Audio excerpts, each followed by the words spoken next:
Day broke over the Philadelphia Naval Shipyard on October 28, 1943, the same as it did every morning, a calm belying the chaos taking place off the city's shores and beyond.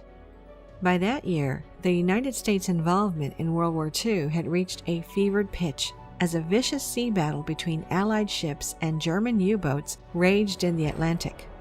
The seriousness of this conflict meant that October 28th was not just any morning in Philadelphia, but the culmination of months and years of top-secret research conducted by the U.S. government with the intent of seizing naval superiority once and for all. Evidently, the U.S. military, together with some of the top scientific minds in the world, men like Nikola Tesla and Albert Einstein, had been working on a new technology which would make their ships invisible, a sort of cloaking device from the pages of science fiction. All that remained was to check whether their calculations were correct, to test if, in fact, the technology would actually work. This test would become infamously known as the Philadelphia Experiment. There in the Philadelphia Naval Shipyard sat the USS Eldridge, a ship equipped with large generators and other strange equipment which confused unaware crew members. At a predetermined hour, the equipment was activated. The mighty generators fired up.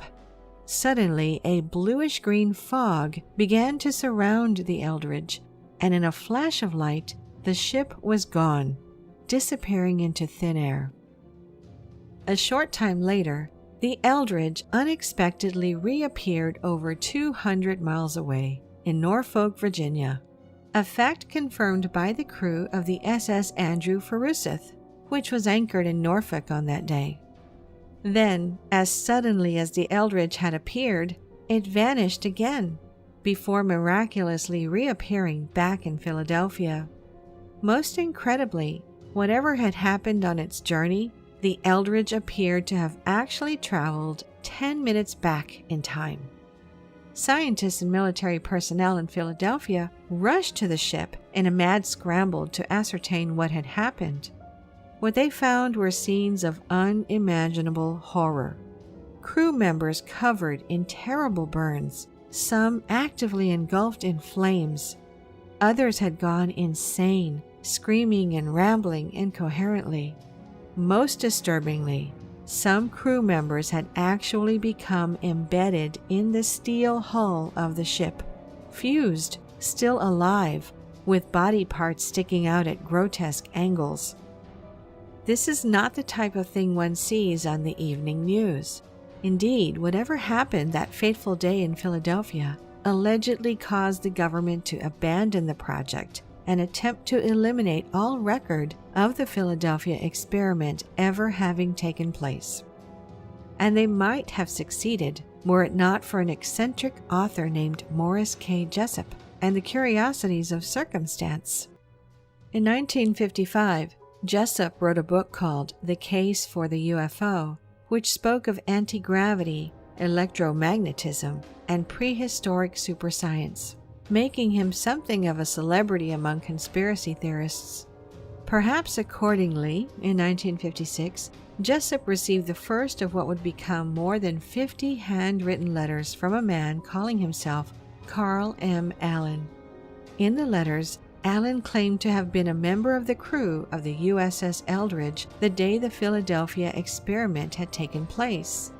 He described how the ship had been teleported through time and different dimensions, meeting what Allen described as aliens along the way. Shocked by what Allen was saying, Jessup tried repeatedly to investigate the claims, begging Allen to provide physical evidence. But, unable to find anything tangible to corroborate the story, it seemed Jessup would have to give up and dismiss Allen as just another crackpot. That is, until 1957, when Jessup was contacted by the U.S. Navy and asked to travel to Washington, D.C. for a meeting with high-ranking government and military officials. Apparently, the Office of Naval Research had received a package containing a copy of Jessup's book, with a series of handwritten notes scrawled within it.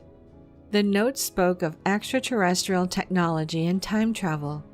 While the handwriting of the notes was designed to give the impression that they were written by 3 different authors, Jessup recognized immediately that all 3 were done by Carl M. Allen. After intensive questioning, Jessup left D.C. and returned home, confused as to the Navy's interest in such unbelievable and unsubstantiated claims. Even more curiously, shortly thereafter, the Navy actually published 127 copies of Jessup's book, with the handwritten notes of Allen included. Then in 1959, barely 3 years after his correspondence with Allen began, Jessup was found dead of an apparent suicide. While Allen continued to send letters to his friends and family detailing his experiences with the Philadelphia experiment for many years afterwards, the story faded from memory, ignored, forgotten, just another conspiracy theory. The story of the Philadelphia experiment actually goes back much further than 1943 and involves some of the greatest minds in history, including the legendary inventor Nikola Tesla. As early as 1895, Tesla had been experimenting with how space and time could be influenced by electricity and magnetic fields. In March of that year, the New York Herald newspaper published a curious story in which a reporter had found a disheveled-looking Tesla alone in a cafe one afternoon. "I am afraid," Tesla began when greeted by the reporter, "that you won't find me a pleasant companion tonight. The fact is, I was almost killed today. The spark jumped 3 feet through the air and struck me here on the right shoulder. If my assistant had not turned off the current instantly, it might have been the end of me." He described to the reporter how being hit by the electric spark, some 3.5 million volts, had taken him out of his space-time window. "I could see the past, present, and future all at the same time," he explained. It seemed as if Tesla was saying his experiments had led to some sort of pre-science or perhaps even some sort of time travel. By the 1930s, Tesla, already a legend, was working at the University of Chicago conducting experiments trying to make a body invisible through electricity. This was the work which would become the foundation of the Philadelphia experiment. In 1939, the work was moved to the Princeton Institute of Advanced Studies. It was there that Albert Einstein reportedly joined the project alongside other top scientists. By 1941, Tesla and these scientists were working on the project explicitly for the U.S. government. It was Tesla and his team who allegedly made the calculations, drew up the technical specs, and even constructed the massive generators for what would become the Philadelphia experiment. But then, before the experiment took place, Tesla suddenly backed away from the project, allegedly warning on his way out of sure disaster if the project went forward, of a personnel problem which would ensue. Tesla, a fervent humanitarian as he was, couldn't bear the horrendous consequences which he predicted would befall the crew members of the USS Eldridge, so he resigned from the project after doing everything he could to prevent the experiment. Of course, in the middle of a global war, the U.S. government did not abandon the research they had poured such resources into. Instead of shutting down the project, they turned it over to John von Neumann, a brilliant mind who, unlike Tesla, was not burdened by moral reservations and would not hesitate to throw caution to the wind, as he had proven during his work on the Manhattan Project, constructing the nuclear bomb. Whatever happened under Neumann's leadership, whatever did or did not take place during the Philadelphia experiment in 1943, that very same year, Nikola Tesla died, alone in his hotel room in New York City. Almost immediately after his death, his room was swept up by U.S. government officials. All of his notes and other documents were collected and sent directly to the FBI. The FBI director, J. Edgar Hoover, called Tesla's work most secret. So secret, in fact, that when a 1952 court case ruled Tesla's nephew was the heir to his estate and thus rightful owner of all his personal effects, including his notes, The FBI sent him not the 80 boxes of notes they had recorded, but only 60. What happened to the rest of Tesla's work? And what could these most secret notes have contained? Some have speculated that Tesla was working on some sort of death ray, which the U.S. government wanted for its war effort and wanted to keep a secret. But perhaps it had something to do with the Philadelphia experiment, something to do with Tesla's dire warnings before leaving the project, and the ability to see past, present, and future. The question remains to this day: what type of most secret knowledge did Tesla have, and who else might have had it? If we look at ancient scriptures and stories, we may find many interesting cases of time travel. Some Hebrew traditions tell the story of the prophet Jeremiah and a young boy named Abimelech. The prophet Jeremiah was sitting together with a few of his friends, and there was a young boy. His name was Abimelech. And Jeremiah said to Abimelech, "Go out of Jerusalem. There is a hill, and collect some figs for us." The boy went out and collected the fresh figs. All of a sudden, Abimelech hears some noise and wind in the airs, and he became unconscious. After a time, he wakes up again, and he saw it was nearly the evening. So he runs back to the society, and the city was full of strange soldiers. And he said, "What's going on here? What happened to Jeremiah and all the others?" And an old man said, "That was 62 years ago." Incredible as this story may seem, it is far from the only one contained within the texts of ancient civilizations which seem to reference time travel. Something similar exists in Christian and Islamic traditions, a story known as the Seven Sleepers, or alternatively, the Cave of Al-Kahf. In this story, a group of youths hide out in a cave to escape persecution in the year 250 CE. When they emerge from the cave, some 300 years have passed. Of course, these types of stories are not restricted to the tales of the ancients. Consider what has come to be known as the Lordsburg Door, outside the town of Lordsburg, New Mexico. According to locals, the door is a gateway hidden in the desert, a portal which bridges space and time. Many stories have emerged over decades describing UFOs coming through the door. In fact, it is said that in front of the door is a stump with a human leg bone embedded in it, left there from when someone stepped directly out of the door into a tree. This mirrors what was said about members of the crew of the USS Eldridge after the Philadelphia experiment, embedded in the steel hull of the ship. Is what is taking place at the Lordsburg Door something similar to what happened in Philadelphia? Or consider the Bermuda Triangle, that notorious area off the southeastern coast of the United States between Florida, Bermuda, and Puerto Rico, where, over the years, many vessels and thousands of people have mysteriously disappeared. Accounts given by pilots of sudden jolts and pulses coming out of nowhere, or the failure of electronic equipment, sound not all that dissimilar to descriptions aboard the Eldridge during the Philadelphia experiment.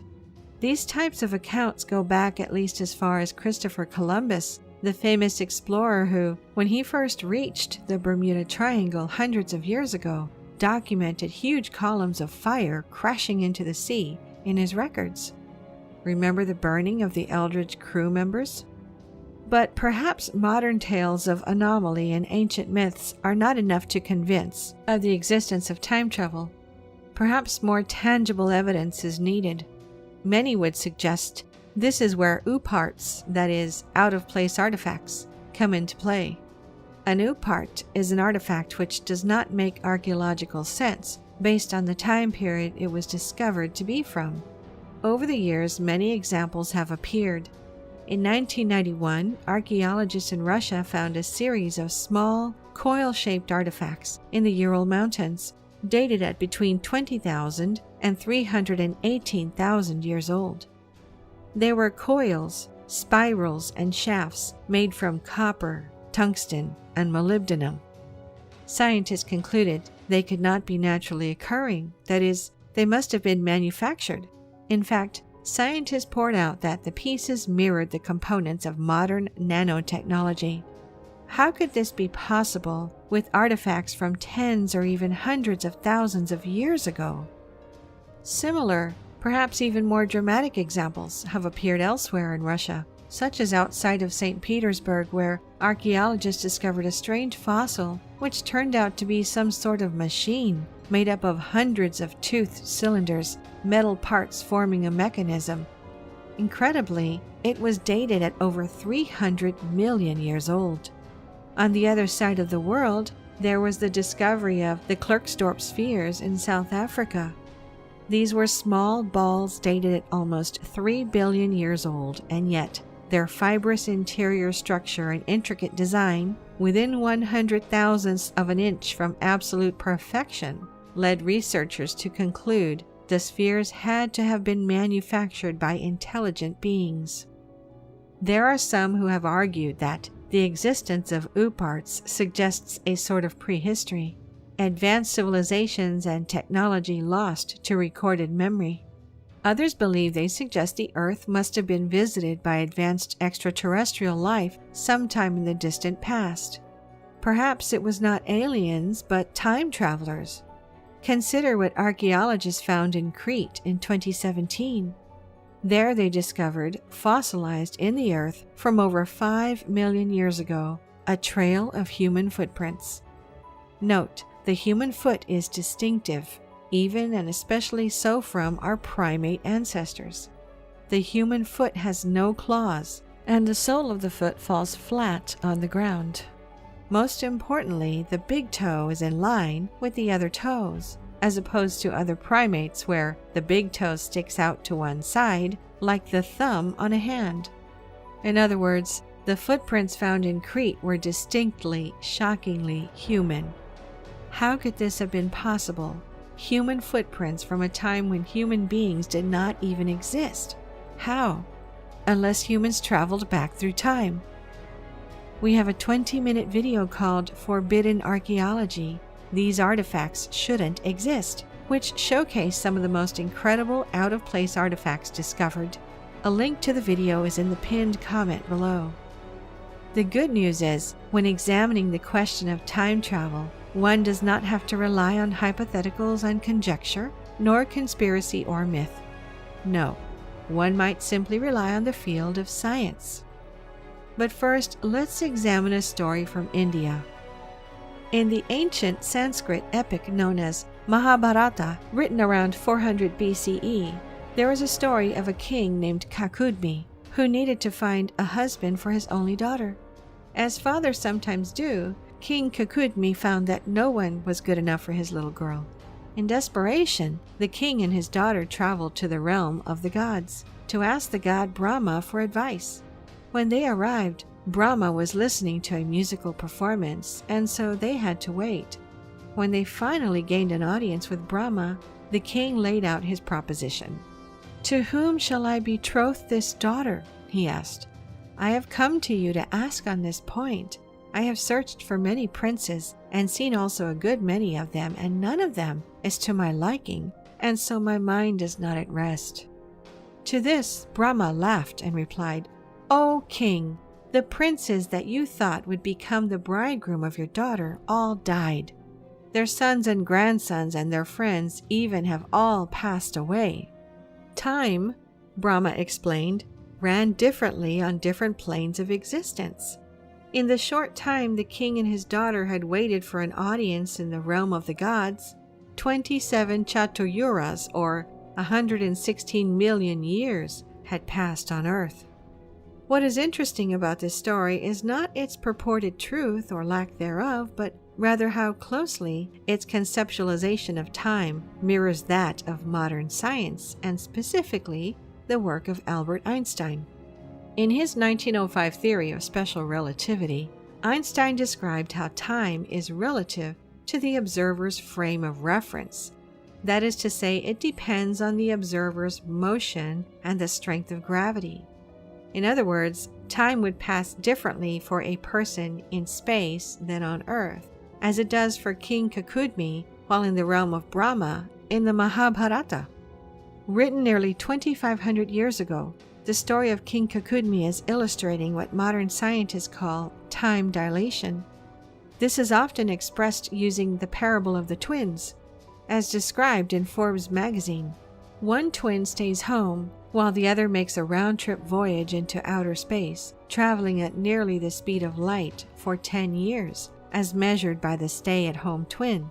When the traveled twin returns, she finds her sister has aged 10 years, while she has hardly aged at all. The traveled twin has jumped 10 years into the future. In fact, time dilation is not merely a theory but a proven and observed fact. In the 1990s, Russian cosmonaut Sergei Krikalev spent a record 803 days, 9 hours, 39 minutes in space aboard the International Space Station. When he finally returned to Earth, scientists found he had traveled 0.02 seconds into the future due to the speed of the space station relative to the Earth. 10 years after his theory of special relativity, Einstein expanded his thoughts through his theory of general relativity. There, Einstein described the fabric of the universe as four-dimensional space-time. According to Einstein, time and space are malleable. That is, they respond to the presence of matter by warping, bending, expanding, and contracting. In this way, space-time can be folded, creating a shortcut between two different locations, a phenomenon known as a wormhole, simply a funnel with two ends emerging at two different points in space-time. Einstein's thoughts on general and special relativity formed the foundation of the modern science of time travel, moving through many incarnations since the early 1900s. In 1937, a Scottish physicist named Willem Jacob van Stockham applied the theory of relativity to what he called frame dragging. In essence, Stockham asserted that by using an infinitely long and extremely dense cylinder and rotating it, like a barbershop pole, the cylinder would be made to drag space-time along with it. In such a situation, a path can be created in the four-dimensional space-time which begins and ends at the same point. This was described by Kurt Gödel in 1949 as a closed timeline curve, that is, traveling through time by setting out on a path and returning to the exact moment you started, a bit like flying so far west you are back in the east. By the 1980s, scientists like theoretical physicist Kip Thorne were constructing theories on how one mouth of a wormhole might be kept fixed while the other is moved at a velocity near the speed of light in order to create a time machine. Into modern times, scientists have continued to expand on the work of their predecessors, developing theories of time travel and perhaps bringing the act, once thought impossible, ever closer. In fact, in 2020, a major breakthrough was reported by most major news outlets. An American astrophysicist named Ron Mallett had apparently found a way to travel back in time and had not only written a mathematical equation with which to do it, but had actually built a prototype. That is to say, he was not just dealing with the hypothetical, he had actually built a time machine. Expanding on Einstein's general theory of relativity, Mallett surmised, if you can bend space, there's a possibility of you twisting space. In Einstein's theory, what we call space also involves time. That's why it's called space-time. Whatever it is you do to space also happens to time. Mallett's prototype used lasers to generate a circulating beam of light, the space inside the ring of lasers becoming twisted, like stirring a cup of coffee. According to Mallett, given enough laser intensity and a small enough space, it should be possible to alter space and time. As he describes, if space is being twisted strongly enough, this linear timeline is going to be twisted into a loop. If time all of a sudden is twisted into a loop, that allows us the possibility of traveling into the past. It is interesting to note what launched Mallett on the path to this incredible, potentially groundbreaking research. As he described, when I was 11, I came across the book that changed everything for me. That was The Time Machine by H.G. Wells. Written in 1895, The Time Machine spawned generations of science fiction books, movies, and television shows. In other words, even a high-level thinker like Ron Mallett, a man working with concepts most could not even imagine, is driven in part by a childlike wonder at the possibility of time travel. That feeling we all get when reading Wells or seeing Back to the Future for the first time. There is undeniably a sort of romance in the idea of time travel, which appeals to the genius as much as the ordinary person. Just consider Stephen Hawking, perhaps the greatest thinker of our time, indulging a childlike deviousness where time travel is concerned. In 2009, Hawking threw a party at the University of Cambridge, complete with balloons, a large buffet, and champagne on ice. A tuxedoed Hawking slyly explained, "I like simple experiments and champagne." To understand the experiment he was speaking of, one need only look at the party's invitation. You are cordially invited to a reception for time travelers hosted by Professor Stephen Hawking, to be held at the University of Cambridge, Gonville and Caius College, Trinity Street, Cambridge. It read, adding the latitude and longitude as well as the date. Crucially, Hawking sent out the invitations to the party after it had taken place, so that only potential time travelers could attend, cheekily adding in the invitation, "No RSVP required." As Hawking explained as he waited with a glass of champagne, "I am hoping copies of the invitation in one form or another will survive for many thousands of years. Maybe one day someone living in the future will find the information and use a wormhole time machine to come back to my party, proving that time travel will one day be possible." Unfortunately for Hawking, no time travelers showed up to the party, though this did not sour his mood. "What a shame," he joked. "I was hoping a future Miss Universe was going to step through the door." Perhaps most of you are thinking, if time travel is possible, then why haven't any one of us come back in time to win the lottery and become a millionaire? Well, there's an interesting story of a man who might have done just that. Not on the lottery, but in the stock market. In March 2003, the FBI arrested a 44-year-old man named Andrew Carlson. He had just enjoyed the luckiest run on the stock market in history. In the space of just 2 weeks, he turned $800 investment into $350 million. Naturally, this caught the eye of the authorities. Yet, instead of the usual denial, Carlson shocked the FBI with a full 4-hour confession. He was no ordinary insider trader. His 126 high-risk trades had paid off because he always knew they would.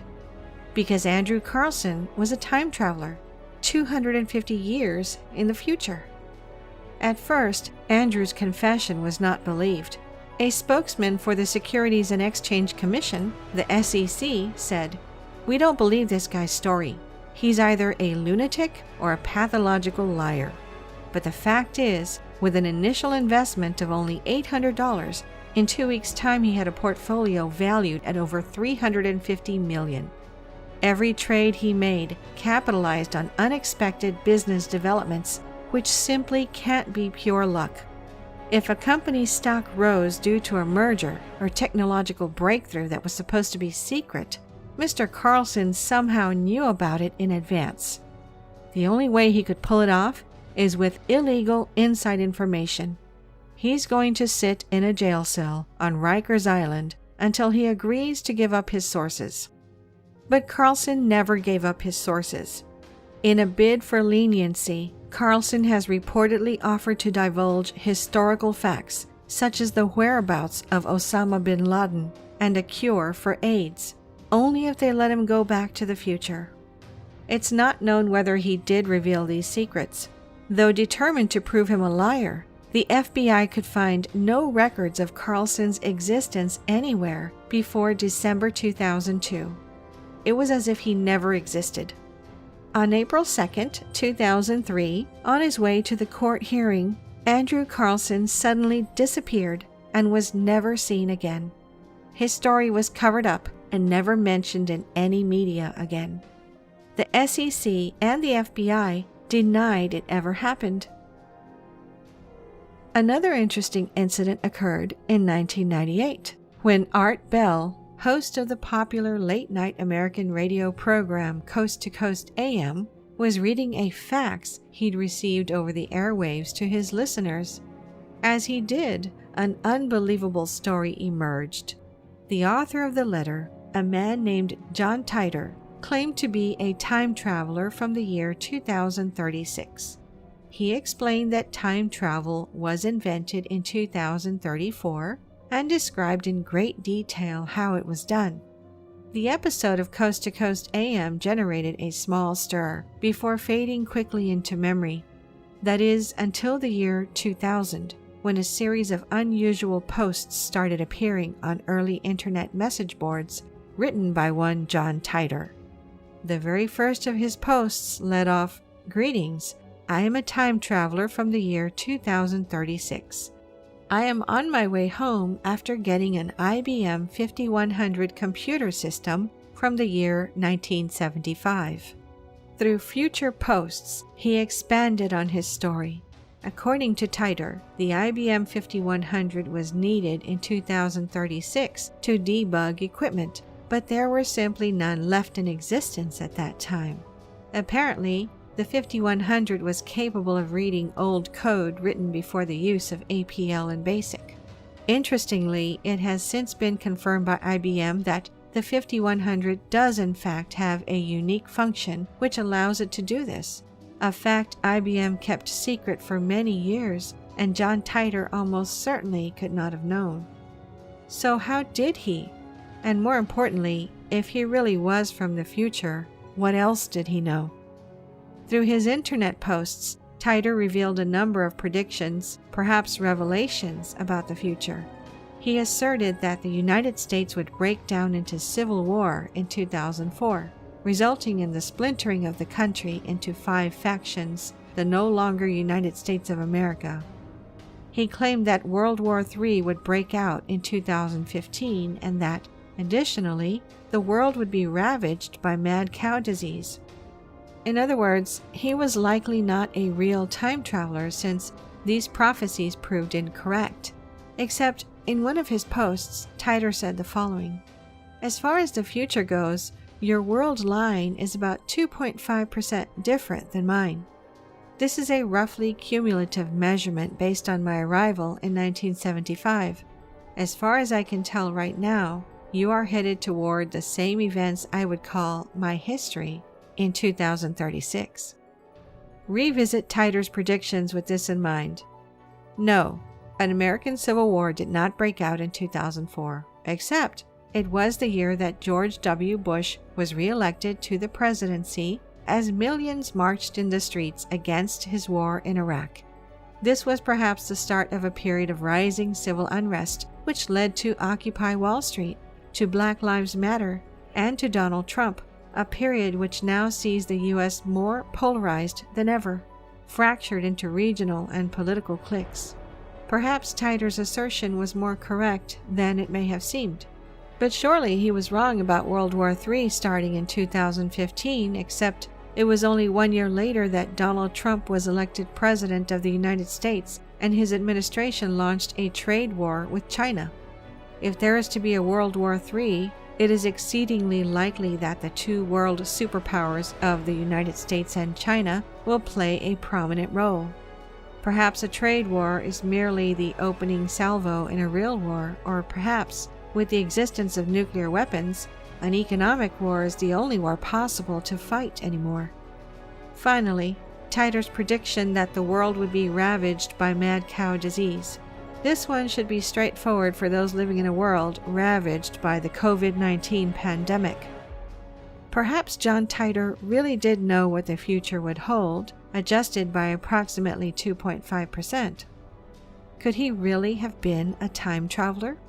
It is interesting here to revisit the words of Al Bielek, the man who claimed to have been amongst the crew of the USS Eldridge during the Philadelphia experiment. He described how during the time he spent in 2137, he was told by doctors that most of the west and southeastern coasts of the United States were underwater. 30 years after Bielik made this statement, many scientists are resigned to the fact that this will be the inevitable result of climate change. It is impossible to know if men like John Titor and Al Bielik were indeed time travelers. Impossible to know how much truth the stories of modern conspiracy and ancient texts actually contain. But one thing seems certain: if modern scientists are going to discover the secrets of time travel, they might want to hurry up, or there might not be much left to travel to. Thank you for watching. If you enjoyed the video, please hit the like button, and if you're new, hit subscribe and the bell next to it for future notifications.